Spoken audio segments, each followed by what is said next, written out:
Hi there, welcome to the Lad Mix Farm channel. It's Arthur here. Today we are looking at a very critical activity or aspect in goat farming, and this is deworming.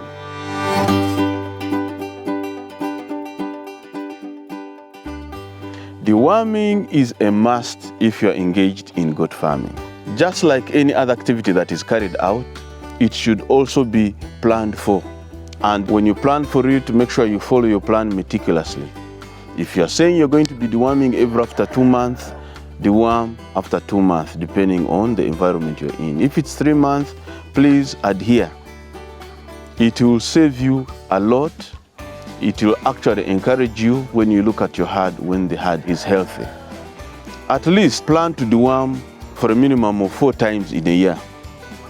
That is if you're really doing it every after 3 months.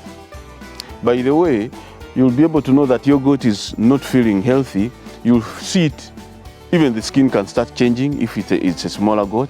But for these other big ones, they'll start coughing terribly. Coughing non-stop, it can even cough for a full minute. Then you just know that the worm prevalence in the body is just too high. So don't wait for that to happen.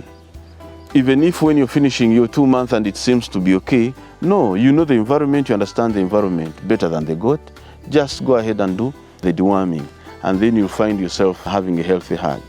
So your environment determines the rate at which you'll be deworming your animals.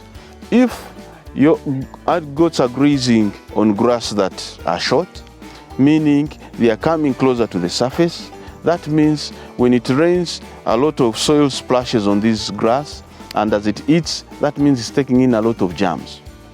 It means the worm prevalence of that particular farm will be higher than that other farm where the goats are grazing from grasses that are tall and shrubs when it can climb and eat. Meaning even if it rains, the germ prevalence is quite limited. There is no way it can reach these. And you know, goats are naturally clean, they prefer that. But because where you find yourself with grass that is a little bit low, it's because sometimes of the nature of the societies. For instance, if there's bush burning during the dry season, then it affects. Or if you have a high density of animals in a smaller area, that means they eat the grass until it is flat. That means they're also prone to have, many worms. So in that case, you'll find yourself at least deworming every after 2 months. You see? But deworming is very, very helpful.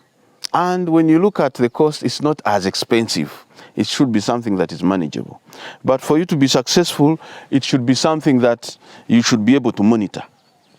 Because there are cases where these herdsmen, if you buy the medication and you send, instead of deworming your goats, they sell it cheaply to the neighboring farm because they want to have this money. So it's important as the owner of the business, of the farm, of the goats, try to be present, because this is something you do every after 2 months. Surely you cannot say you are failing to get time in 2 months to step in your farm and be there. Just like when there are other major cases that you might sense on your farm, you should make effort to be present and be there. At least get a consultant or a vet, a trusted vet, and make sure that he's available. Remember, this is an activity that can be done by herdsmen or your manager, but you want to make sure that the right job is being done. Then get a third party to go there and make sure that they are present when you're deworming your goats. Now, there are 2 approaches. You can use the oral dewormer, where you administer it through the mouth, and that normally is done especially for the younger goats as well. But there's also the other method where you use the injection and administer subcutaneously, and that one also is another way. But when you're using dewormers, it's important to always alternate. Don't use one particular type of dewormer or a dewormer with a particular active ingredient all the time. You should be able to alternate. For instance, if you have used one for, say, 2 consecutive rounds or 3 consecutive rounds, just change and use the other dewormer that has another active ingredient. Or if you have decided during this time, the first round, to use oral dewormer, giving by mouth, the next time you can prefer to use injections and administer this. It means you are making sure that the body or the worms that could be in the body don't get used to one particular type of medication. But when you change, there could be those worms maybe that are stubborn or that are not killed by a particular active ingredient in a particular, medication. And so when you change, it will be able to be very, very, very helpful. We have stubborn worms like tapeworm. We have those liver fluke worms and so forth. Those ones, you really need to know exactly what your goat could be going through and administer the medication after consult your veterinary doctor. Ensure to administer according to the prescription. Give the right dosage. You see, others you'll find it's a strong medication, you just give a few meals. The others, it may not be as strong, it is very effective, but you need to give maybe the meals that are more than what the other medication is prescribing. So there are varying prescriptions as you read on the bottle. It's very important to have a manager that can read and understand and do the right thing. Sometimes they'll just want to use and say, no, this one works this way, we've been using it, and just wants to apply, taking the same kind of standard measurement, which is wrong. There are always variations, and sometimes companies are coming up with stronger medication where you just need to have a small dose and does perfectly well, meaning you just buy one bottle and can easily serve a very big number of goats. So reading on the prescription is key. But also, when you're doing this exercise, for me at Lad Mix Farm, I've learned not to administer, for instance, deworming when it is the mating season, when the goats are actively conceiving.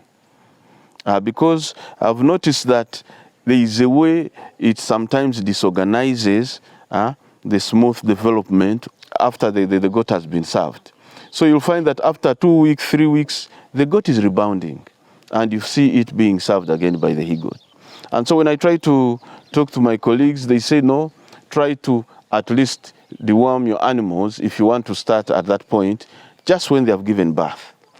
Then, at least you have an allowance of 2 months if you're in a place where the worm prevalence is high or your goats are grazing at a low level. Then you can decide to give them after 2 months. But remember, you should not allow to give your animals this kind of medication when they are actively mating and conceiving. It will disorganize them. Plan at least after 2 months when they have been served by the he-goats. Their rates of rebounding will be quite limited and you'll be comfortable with your herd. Consider consulting your vet. It is very key. Have a vet that you relate to, that you talk to, that can be able to guide you. It's very important, and then you'll not find yourself having some of these challenges. For the young ones, for us at Lad Mix Farm, we actually deworm them after 2 weeks. We just give them 1 meal of the oral dewormer by the mouth, because when they're around 3 weeks, they start nibbling, eating a little. Others just licking elsewhere as they try to learn how to read and to eat. And remember, when they're young, their immunity is quite low, very poor. So they'll be able to get weak very fast. If you don't deworm them timely, you'll see them, even the hairs beginning to stand, and they'll look very, very emaciated and weak. So for us to avoid all that, at least every after 2 weeks, we give them 1 meal of a dewormer. Every after 2 weeks. This we do for the first 3 to 4 months. By then, they will have stabilized, and actually, then we start looking at the body weight and administering accordingly. So that's how we do it, and I felt it very important because deworming is such a key pillar, just like you may consider spraying your goats is another key pillar in goat farming. So it's something you should not take for granted. Thank you very much. If you consider this information helpful, please consider subscribing, share it with your friends and colleagues, and you can also press that notification bell. There you'll be able to get other subsequent episodes as we develop them. Feel free to give us your comments and feedback and suggestions. We keep on interacting and supporting one another. Thank you very much.